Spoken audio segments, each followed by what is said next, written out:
Jeremy Brown here with offensive coordinator Zach Azzanni.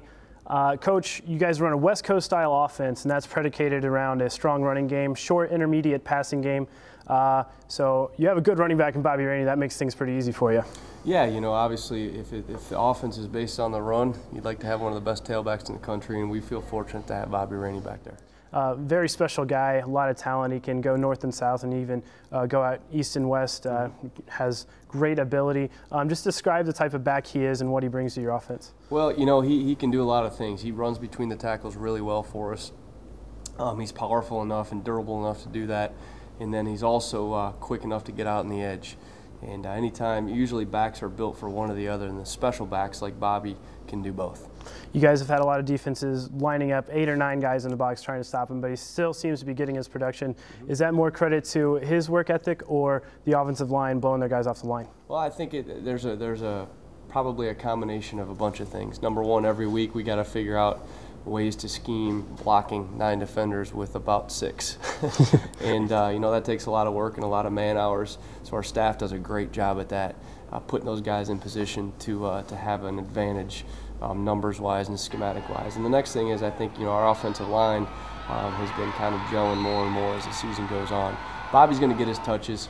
He'll you know, we just got to figure out the best ways to put our O-line in successful spots, you know, so they don't get outnumbered all the time.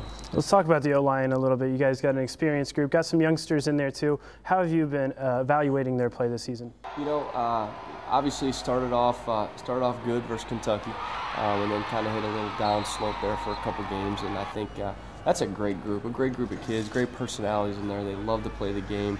They love what we do offensively, and we've just been challenging them every practice, every week, of just really being nasty and up front and having a mentality and an edge to them to run this style of offense. Lining up under center, you got K'Wan Jakes, and K'Wan struggled to open the season. Got benched for Dowdy, but Dowdy goes down and gets back in there, and it seems like he's really been rejuvenated and played some solid ball since getting benched. How much do you think that has helped his psyche and his performance on the field? You know, I think everything happens for a reason. I really believe that, and you know, Brandon coming off the bench and getting his first start, and we all know what happened, and having K'Wan have to come in now and a little less pressure on him, and maybe not pushing as much, not pressing as much. And you know, these last couple games, K'Wan has really just been K'Wan. You know, if it's not there, he takes off and uses what God gave him, which is his athletic ability and his feet, to go get us out of trouble, get us a first down, and I think that's really helped our offense. And he's a unique type of quarterback. You know, he's mobile, like you said, lots of athletic ability, can throw the ball downfield, but he sees himself as a pocket passer, but he's really dangerous when he decides to go out and run. Are you guys trying to design more plays to get him outside the pocket and show off his feet a little bit?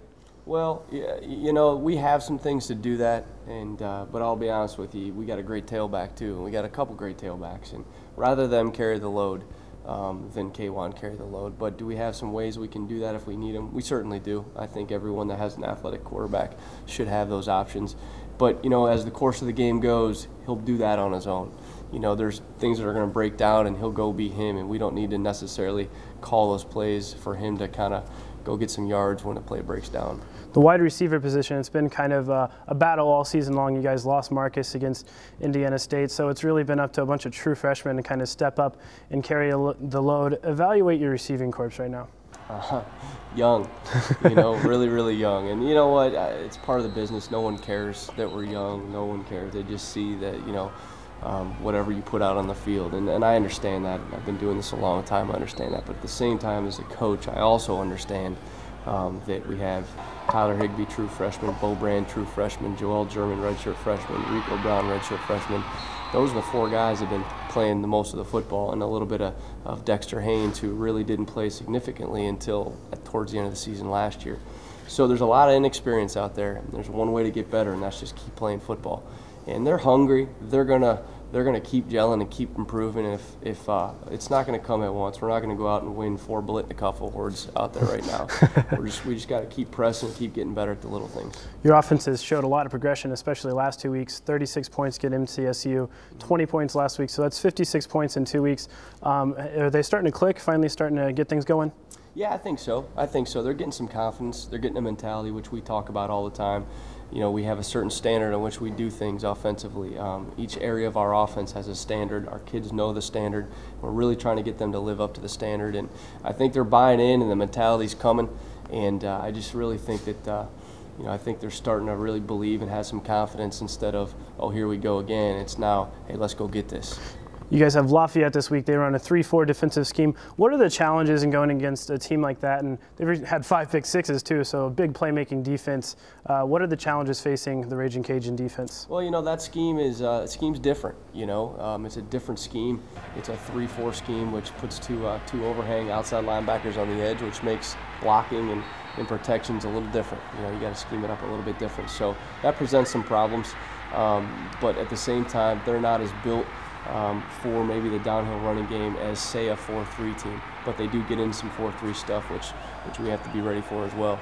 But you know what? They play really hard. They run around, run to the ball really well. Their secondary is probably the best we've faced so far.